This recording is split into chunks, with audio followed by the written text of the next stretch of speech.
Hello, everybody. Welcome to episode 108 of Optimal Living Advice, the podcast where we take any questions you might have about the many struggles of life and get them answered for you here on the show. I am your host, certified life coach, Greg Audino. Thank you for being with us today, friends. We've got a nice and lengthy question on tap about some unexpected interaction after a breakup. Listen closely and follow along as we hear this story and try to help out. Okay? Here it is. I was contacted by my ex the other night. We have not been together for 8 years. For context, she was my own personal life coach, whose guidance helped completely turn my character around. But knowing that she had me in the palm of her hand, that power was often abused, and I would resent her. We suffered an ugly breakup that was ultimately both our faults, but I detonated the bomb, so to speak. Without the person who believed in and guided me, I felt lost. I would contact her with no response, until 3 years ago, she finally replied and decreed that things were truly over and that I should move on with my life. So I did. I traveled the world in an effort to get my mind right and have made great strides. Seeing as how my life coach was gone, I had to be the captain of my own ship. Out of the blue, I get a text message filled with apologies, updates, and appreciation. She also informed me that over the years, she had been in abusive relationships. There were no details about moving forward. For almost a decade, I have wished for this very moment of reconciliation, and now that it's here, I don't know what to do about it. What exactly does she want? How do I accurately assess her sincerity? She might very well be coming to me because she's vulnerable and knows that she can rely on me to drop what I'm doing and be at her service.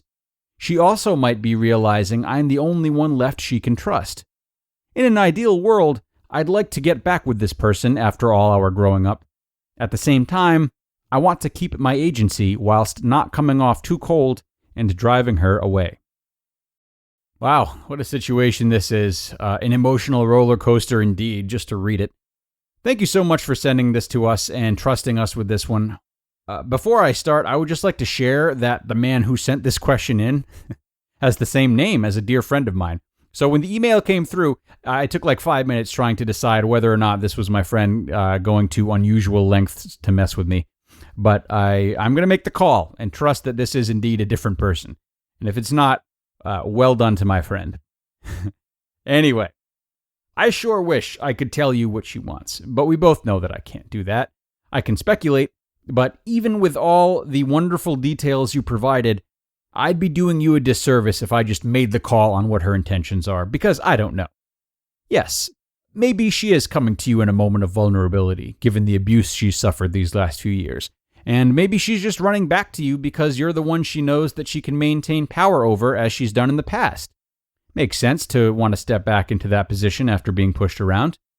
Or maybe these experiences have been powerful enough that she's started to appreciate you in a way she was unable to before, and it's indeed for real.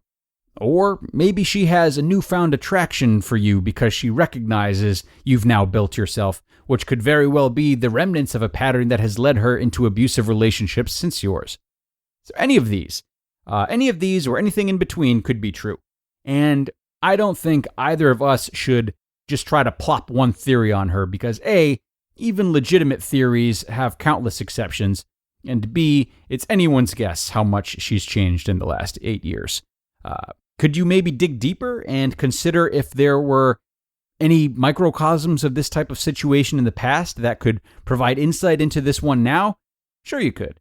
But even you, the one who has a history with her, should keep in mind that someone can change a lot in 8 years, as I said. After all, look at how much you've changed. Therefore, it's important to try to approach her with a blank slate in that regard. I'm going to get back to that, though. At this moment, what you have a decent grasp on is what you want, not what she wants. So focus on how you ended the question about wanting to get back with her after all of your growing up. It's understandable to want this. Maybe it's for the best, and maybe it's not. You won't know until you pursue it a little further and have an exchange with her and maybe see her in person. Now, bear in mind that I wouldn't suggest pursuing this willy-nilly. Were the attachment not so strong and thus the potential regret down the road if you were to not pursue it so strong, I wouldn't necessarily recommend it. If the relationship you had was blatantly unhealthy, like the abusive ones she's endured, I would not recommend it. As a matter of fact, an important part of breakup recovery for many people is to maintain no contact. But somehow, that doesn't feel like it applies in this scenario. So all things considered, I think it's worth your time to learn more and go from there. This is going to be really tough, though. Really tough. As you said, keeping your agency is of utmost importance here. And it's hard to do that in the face of both someone we love and especially someone who was once a respected leader of sorts. So if you choose to respond to her, maybe meet with her, you have to try your absolute best to love yourself more than you love her. Yes, you are a new person, a person you should be proud of becoming. But old emotions can stand to unravel that. If anyone out there watches Parks and Rec, I'm essentially talking about what happens when Ron meets up with Tammy. There's a lot on the line here for you to protect, and you need to go into this interaction as the new you. It's the new you meeting the new her, and though your history can not and should not be forgotten, whatever relationship you two forge now must be based on who you are now, rather than picking up from 8 years ago. If you can go in with this mentality, you will stand your best chance at separating true feelings of love in the now from old feelings of past attachment. I might recommend waiting a little bit before seeing her in person, if you choose to, of course, after messaging her a bit, because you need to get your bearings first. I can tell this has already shaken you up at least a little bit and thrown you off course. Again, it makes sense, but you have to thrust this whole thing into the present and be comfortable enough with your new self that that self is the one leading the way.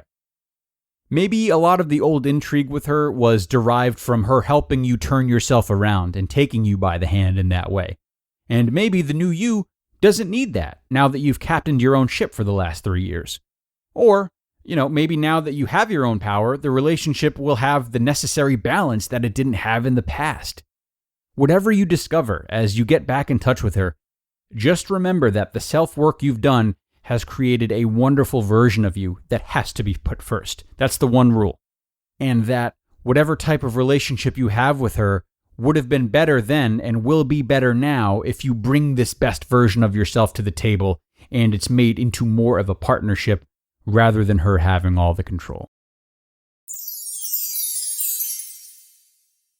That brings us to the end, friends. Sir, thank you again for sending this to us. Again, it's a situation that is rightfully pulling at your heartstrings. And though it may feel like everything you've ever wanted, you still have and should exercise the power to proceed with both your heart and your brain. You've done a lot for yourself, and whomever joins you for the rest of your journey, you come first. Folks, if you have a question you'd like help with and you'd like us to answer it on the show for you, please email it to us at advice@oldpodcast.com. advice@oldpodcast.com. And bonus points if you have the same name as one of my friends, I suppose. I'll talk to you later, everyone. Have a wonderful day, and thanks again for being here.